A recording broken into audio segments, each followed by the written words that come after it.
Sizni ranjitishdimi? Haqorat qilishdimi? Siz kechira olmayapsizmi? Unda bu so'z siz uchun. Bizning qalbimiz nozik, xafalik uni teshib o'tgan o'q kabi. Avvalo og'riq, so'ng qon ketishi, so'ng yallig'lanish. Agar davolamasangiz, yiringlash boshlanadi. Hatto eng jiddiy holatlarda ruhiy o'lim kelib chiqadi. Bugun biz quyidagilar haqida gaplashamiz. Qanday qilib o'qni chiqarib olish mumkin? Qanday qilib yarani shifolash mumkin? Va boshqa o'qlar yaralamaslik uchun qanday himoya qo'yish mumkin? Biz nima uchun kechirishimiz lozim? Kechirish Xudo kechirishi shartidir. Agar siz odamlarning gunohini kechirsangiz, osmondagi otangiz ham sizni kechiradi. Matto 6:14. Odamlar sizga qarshi gunoh qilgani kabi, siz ham Xudoga qarshi gunoh qilgansiz. Qarzlarimizni kechirgin, biz ham qarzdorlarimizni kechirganimiz kabi. Matto 6:12. Kechirish bu ruhiy qonundir. Kechirish bu itoatkorlik.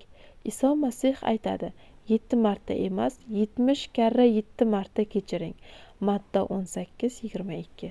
Kechirish bu his-tuyg'u emas, balki Iso Masihga itoatkorlikdir. Kechirish transformatsiyaning bir qismi. Kechirish bu amalda qo'llanishi lozim bo'lgan dars.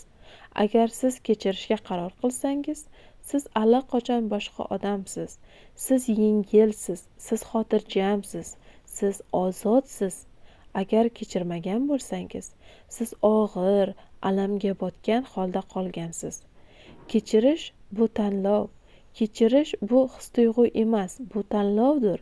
Siz kechirishni tanlaysiz, chunki Iso sizni kechirdi. Chunki u aytgan: "Ota, ularni kechir, chunki ular nima qilayotganliklarini bilmaydilar." Luqo 23:34. Chunki odamlar ko'pincha sizni bilmasdan ranjitishadi. Kechirim bu adolatdan voz kechish emas, balki qasdni Xudoga topshirishdir. Xudo odil hakam sifatida hammasini o'z o'rniga qo'yadi. Kechirish qadamlari. Ranjiganingizni tan oling. Nima sizni ranjitganligini aniqlang. Tushunish. Odamlar bilmasdan sizni ranjitishini tushuning. Kechirish tanlovi. Sidqi dildan men kechirdim deng. Qarorni qo'llash. Boshqa bu haqida o'ylamang. Eslaganingizda Xudo senga topshirdim deng. Boshqa narsa haqida o'ylang. Yuragingizni himoya qiling, chegara qo'ying, ishonchni cheklang, ammo xafalikni olib yurmang. Ya'ni bu odam bilan boshqa yaqin bo'lmasligingiz mumkin. Ko'p o'chirib yubormasligingiz mumkin. Qanday yaralaganini e'tiborga olishingiz mumkin. Faqat yana vaziyat yuz berib noxasdan xafa qilib qolsa, xafa bo'lmaslikka qaror qiling. Ibodatda muammoni Xudoga topshiring. Ey Rabbim, menga kechirishga yordam ber va bu og'riqni olib tashla. Iso Masih nomi bilan amin. Kechirish sizga nima beradi? Erkinlik, xafalik yukini ko'tarib yurmaysiz. Shifo, dil va ruh og'rimaydi. Ruhiy tinchlik, yengillik va osoyishtalik, ruhiy o'sish. Iso Masihga o'xshab borasiz. Yangicha munosabatlar. Kechirish buzuq halqani uzib yuboradi. Yangi munosabatlar doirasi yaratadi. Shaxsiy guvohlik. Avval men xafa bo'lgan edim. Xafalik shaytonning xo'ragi degan kitobni o'qidim. Oqibatlarini ko'rdim. Achchiqlik, yopiqlik, buzilgan munosabatlar. Qaror qildim. Endi hech kimdan xafa bo'lmayman.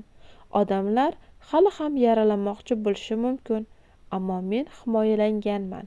Kechirish bu o'qni chiqaruvchi qo'l, yarani davolaydigan malham, tiklovchi bintdir. Hech kimdan hech qanday vaziyatda xafa bo'lmaslik qarori bu qalb uchun qalqondir. Xulosa, kechirish bu yomonlikni oqlash emas, bu yurakni ozod qilish, bu zaiflik emas, bu ruhiy kuch. Bugun siz qaror qabul qilganishingiz mumkin. O'qni chiqaring, yarani davolang va qalqon qo'ying. Shunda siz erkin bo'lasiz. Kechira olish uchun ibodat. Xudoyim, kechiring, mening mas'uliyatim ekanligini angladim. moylanishing quyilsin, huzuring quyilsin, astoydil kechirishimga va bundan buyon qalbimga himoya qo'yishimga yordam ber, toki men dushmanimning o'qlariga yeta olmaydigan o'zgargan shaxs bo'lay. Iso Masih nomi bilan omin. Sizga savol: bugun kimnidir kechira oldingizmi?